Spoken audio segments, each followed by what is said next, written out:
vous remercie, monsieur le maire. Nous militons à l'Avenir Ensemble depuis toujours, effectivement, pour cette recherche d'approche équilibrée entre le développement de l'aéroport de Roissy et les emplois qu'il représente pour un certain nombre de nos concitoyens, mais également le respect de notre environnement et la protection de notre santé. Il est démontré aujourd'hui que le bruit des avions, en plus effectivement de la pollution atmosphérique, a un effet significatif sur la santé. Bruit Paris l'a démontré à travers une étude de 2019. Nous avons même une carte du Val d'Oise qui montre le nombre d'années de vie en bonne santé en moins pour un certain nombre de nos concitoyens, et les Montmorençéens sont nombreux à être concernés. Nous avons évoqué ce sujet-là hier soir à l'agglomération, monsieur le maire, à travers le PPBE, non pas de l'aéroport de Roissy, mais de la communauté d'agglomération, qui a donné quelques chiffres assez édifiants. 61 000 habitants de notre communauté d'agglomération, donc 33% de la population de l'agglomération, est concernée par un bruit supérieur à 55 dB, ce qui est la règle, sachant que la norme de l'OMS va encore plus loin en disant qu'il y a une atteinte à la santé à partir de 45 dB. J'ai donc contesté ce PPBE de l'agglomération en demandant effectivement, devant un constat aussi édifiant que sur 84 pages de PPBE, il y ait plus qu'une demi-page de liste de bonnes intentions sans moyens. Et je me suis retrouvé bien seul hier soir, monsieur le maire, face à la fois au maire de Daumont, face au maire de Soisy, face au maire de Saint-Gratien. Et j'aurais aimé, comme pour le BIP d'ailleurs, qu'en cohérence avec les positions votées ici en conseil municipal, je puisse avoir votre soutien, monsieur le maire, votre intervention, pour se détacher un petit peu d'une démarche partisane et pour défendre avec moi, pour le coup, sur ces sujets-là, l'intérêt de la ville. J'ai donc regretté, je vous le dis sincèrement, votre silence hier soir et votre vote favorable au PPBE de l'agglomération qui contrevient totalement au texte que vous nous proposez aujourd'hui. Pourquoi une délibération aujourd'hui ?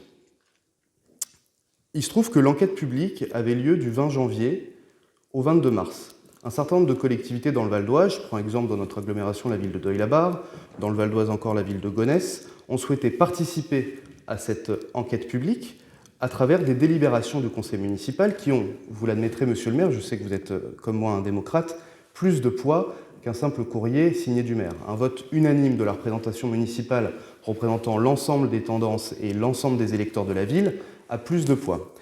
Constatant qu'il n'y avait pas de conseil municipal sur cette période de l'enquête publique, je vous ai donc, et je regrette que vous n'ayez pas eu l'élégance de le citer, je vous ai donc adressé un courrier le 16 février dernier avec une motion en pièce jointe qui reprend en partie, parce que vous avez sabré un certain nombre d'arguments et je vous demanderai effectivement pourquoi, mais qui, en tout cas, les 3 points de conclusion que vous donnez faisaient effectivement partie de la motion, avec une motion pour vous demander de bien vouloir organiser un conseil municipal exceptionnel entre le 16 février, date à laquelle je vous écrivais, et le 22 mars, date de la fin de l'enquête publique, pour permettre aux Montmorençéens, à travers sa représentation municipale, de s'exprimer au cours de cette enquête publique. Vous avez refusé ce principe-là, prétextant des raisons logistiques. Vous conviendrez avec moi qu'aucune raison logistique contrevient à l'organisation d'un conseil municipal entre le 16 février et le 22 mars. Donc je conteste absolument ce refus d'organiser un conseil dans les délais. Vous m'avez effectivement informé à ce moment-là que vous comptiez contribuer à l'enquête publique à travers un courrier du maire, mais qui ferait suite à une réunion entre nous, soit nous deux, soit une commission représentant différents membres de notre groupe. Cette commission n'a pas eu lieu. Alors pourquoi une délibération aujourd'hui, alors que l'enquête publique est terminée et qu'aujourd'hui l'arrêté de signature du PPBE est déjà sur le bureau du préfet ? Parce qu'il y a une semaine, monsieur le maire, je vous ai dit qu'en l'absence de ce conseil municipal, je souhaitais quand même que ce sujet majeur à la fois pour la santé de nos concitoyens et pour la protection de notre environnement soit quand même traité dans cette instance, qui n'était pas le cas depuis votre élection. On n'a jamais parlé de nuisances aériennes autour de cette table. J'ai souhaité que ma motion soit maintenue. Et donc, on retrouve, et M. Boutron l'a très bien dit, à l'ordre du jour du conseil municipal, à 5 jours de la séance, une motion de 2 pages, enfin une délibération de 2 pages, reprenant en grande partie notre motion. Simplement, effectivement, vous avez pris soin de placer notre motion en fin de conseil municipal pour que la position de la ville, effectivement, sur ce sujet-là que nous souhaitions porter, avec votre adhésion, nous l'espérions, soit donnée par vous, monsieur le maire, mais le problème, c'est que c'est aujourd'hui hors délai, et que c'est trop tard. Et que d'ailleurs, je remarque qu'il y a un certain nombre, et je vais les lire, de points de ma conclusion, enfin de la conclusion que nous proposions dans cette motion qui n'apparaît pas dans votre texte. Vous avez bien repris effectivement le plafonnement à 500 000 mouvements par an. Vous avez bien repris la limitation des vols de nuit de 22 h à 6 h. Vous n'avez pas repris l'application d'un dispositif de sanction pour les atterrissages sans créneau entre minuit et 5 h du matin qui sont interdits selon la CNUSA mais pas sanctionnés.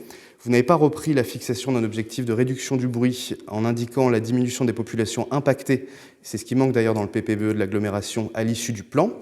Vous n'avez pas repris la mise en œuvre de solutions techniques destinées à diminuer le bruit des nuisances aériennes en interdisant la sortie prématurée des trains d'atterrissage en favorisant les décollages en seuil de piste. Vous avez bien repris, troisième élément que vous avez repris, l'abandon de l'indicateur de bruit actuel en faveur d'un indicateur plus proche de ceux de l'OMS. Et enfin, vous n'avez pas repris ce qui est quand même essentiel pour les Montmorenciens, et je pense que vous savez comme moi qu'aujourd'hui le dispositif est en panne, surtout que ADP a pris comme prétexte effectivement les baisses de chiffre d'affaires avec le Covid pour un petit peu geler ce dispositif. Vous n'avez pas repris la demande de réforme du dispositif d'aide aux riverains et de la fiscalité sur l'activité aérienne pour permettre une meilleure prise en charge des demandes d'insonorisation et de traitement plus efficaces.